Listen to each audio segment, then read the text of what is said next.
After helping my clients make over $18 million, the psychology behind growing a business is actually pretty simple, and it's not as hard as the gurus want you to believe. It comes down to 5 psychological principles. Same principles I've used to take everyday people from 20 different niches from 0 to 100K a month. So the first one is the beautiful jail effect. So imagine you're a chef at a restaurant and somehow you're getting a lot of clients, but you feel like you have to hand peel every single potato because you're the only person that can peel the potatoes the way that you do. And obviously now you can't serve more clients. There's a huge line down the door. Everything's just sucking a little bit more and you get less clients over time. And now you start to believe and you start to think that you have a client problem, but in reality, you don't have a client problem. You have a I want to peel every single potato problem. This happens all of the time when I'm helping clients, or maybe you right now, you go from 0 to 5K a month, or you just make your first 10K months. You start to believe and your brain starts to protect you from you going to the next level because you have some sort of golden handcuffs holding you down and you're afraid of letting some things go. In business, in coaching specifically, there's 4 big pillars or 4 big levers that you can move and you can pull. Number 1 obviously is how you're getting clients through content. Then you have sales. In most of cases, in my experience with helping clients, the breakthrough with sales comes from hiring a setter. So it's not the CEO or you, the owner, in the DMs every single day because you have more important things to do, or you can't be every day in the DMs because you have to actually grow the business, or hiring closers as well. It's 2 big hires that are very difficult because they're very important. Number 3 is client results. We'll get back in that in just a second. And number 5 is different systems that you can operate, you can put in the business as well. But the most important one here is client results. If you don't have good client results in your business, you're basically nothing, and you're going to be labeled as a scam. We don't want that. And because a lot of people obviously don't want to be labeled as a scam, they feel like they have to do all of the fulfillment by themselves. I'm not saying go from one-on-one coaching to group coaching. What I'm saying is you don't want to build a beautiful jail where you hold yourself captive for months to years because you're afraid of letting some things go.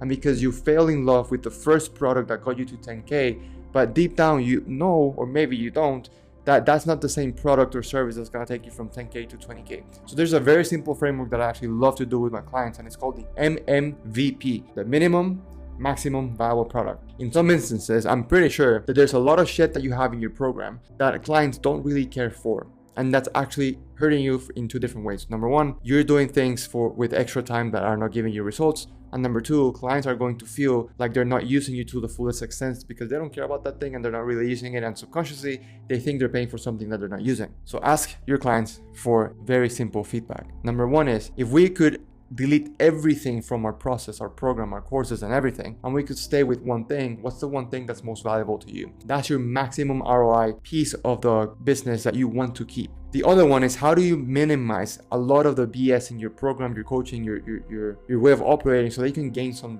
time back? Which basically means, out of all of the things that we have, which one would you not care that we take out or delete?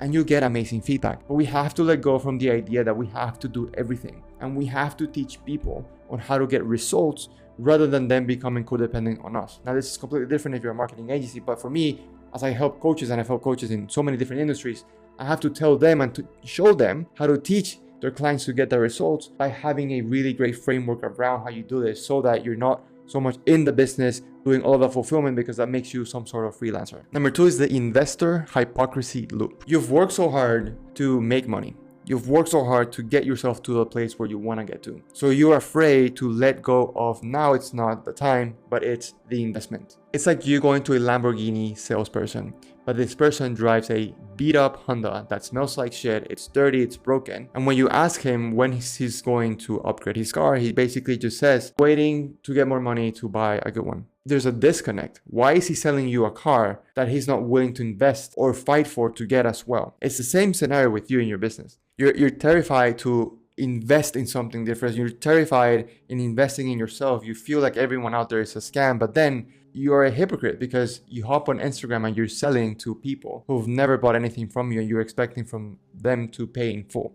It's just hypocrisy. You have to understand that the market is a mirror. The moment you pull the trigger and you actually invest in yourself, and you invest in content coaching and sales and ads and different things, and even invest in your lifestyle, you go and you travel and you experience all these things, you become a mirror. You become the person that you need to become in order to get the things that you need to get. It might sound woo-woo for some people, but entrepreneurship and building a business, it's much more than just building the business, but also building yourself to be the person that's worthy of everyone else investing in you. You have to act at the highest level of yourself. And this might sound rough, but you wouldn't hire a fitness coach that's not in shape. You wouldn't hire a relationship coach that is just having broken relationships over and over. You wouldn't have an admissions coach help you if they've never gotten good results for themselves or has helped other people. Every single time I saw a massive breakthrough with my clients was when they behaved the way they wanted people to behave with them.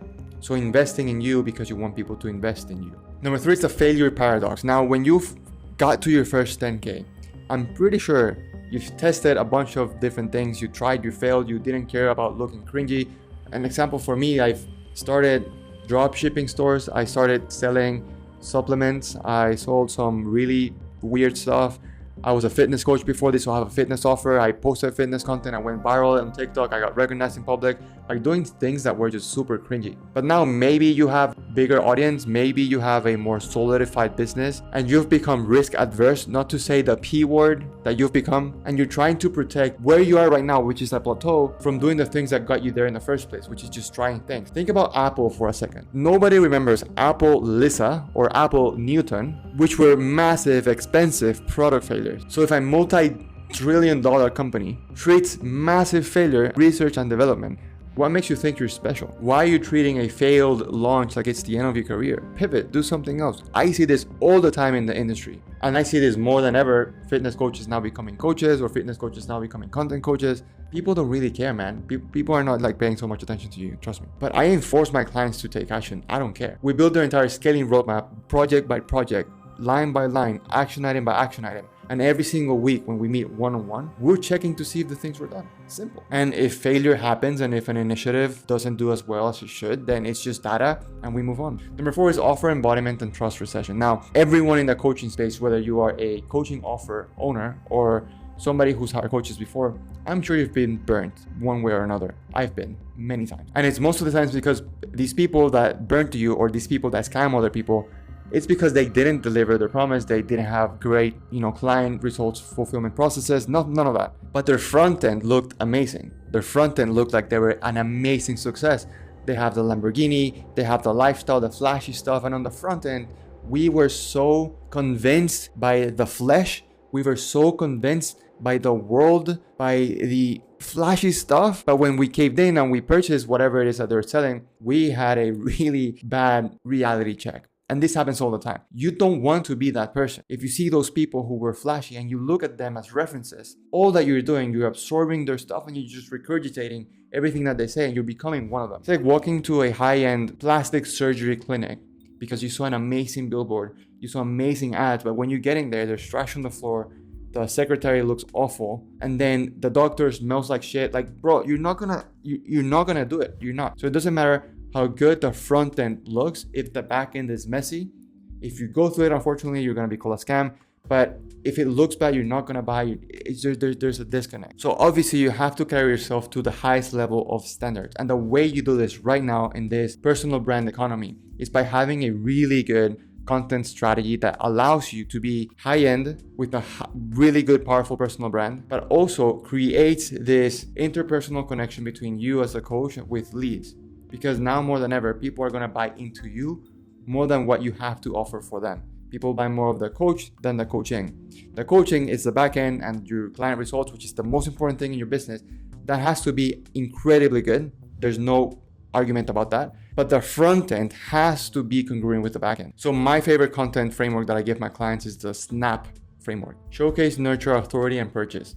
With Showcase, you want to have more broad, big awareness content where you show yourself as you are to everyone, where people feel more related to you. It's top of funnel, it's broad appeal, it's what you believe in, it's what you like, what you're passionate about. It's more optimized for viewership and growth so you can get more eyeballs, but it has to be genuine to you. The nurture content, it's content built around your lived experiences and your values. Recently, I recorded a very incredible podcast. You can see it on my Instagram where I speak about this. That's nurture pieces of content. Authority is just showing expertise and your actual trustworthiness with your teaching, with your proof, and why people should listen to you. And lastly, it's also purchase pieces of content, which is just getting people to sign up, purchase, get a lead magnet, whatever. So for example, I have a client with a huge personal brand that they've never sold before. So now we have to shift that content strategy to more nurturing, to more authority, and obviously to more purchasing types of content. And lastly is the illusion of progress. Listen, now more than ever, you're bouncing between 15 different software. Zapier, Notion, ClickUp, Monday, Slack, Lovable. You're using all this stuff. You're jumping from software to software.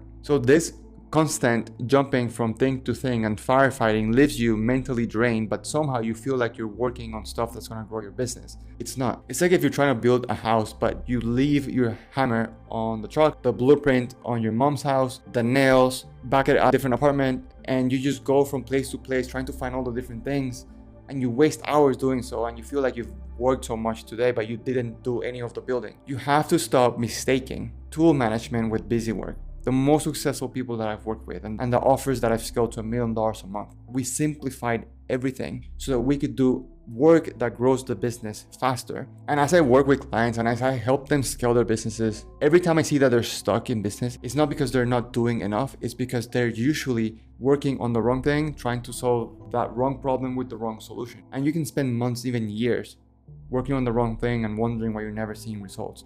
The biggest breakthrough with my clients and the people that I help is helping them find what's constraint that's holding them back from moving forward. Like I mentioned some examples here, and some of my clients is actually having a good setter in their business. Some of other clients is actually creating content that's more nurturing and more authority rather than brand building because they already have the brand. But previous to us working together, they didn't understand what was the one thing that was holding them back. Now to do this, it's very hard at scale on one YouTube video. But what I did for you is down below in the description, I actually created a 13-question quiz that literally tells you exactly what's the one thing that's holding your business back.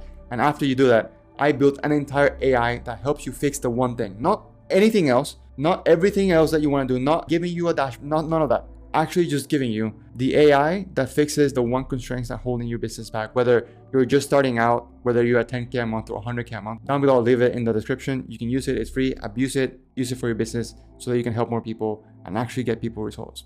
For now, YouTube is pretty smart. Whatever videos on the screen, go watch that because YouTube's pretty smart. For now, if you have any questions, leave them down below. I'll see you in the next one.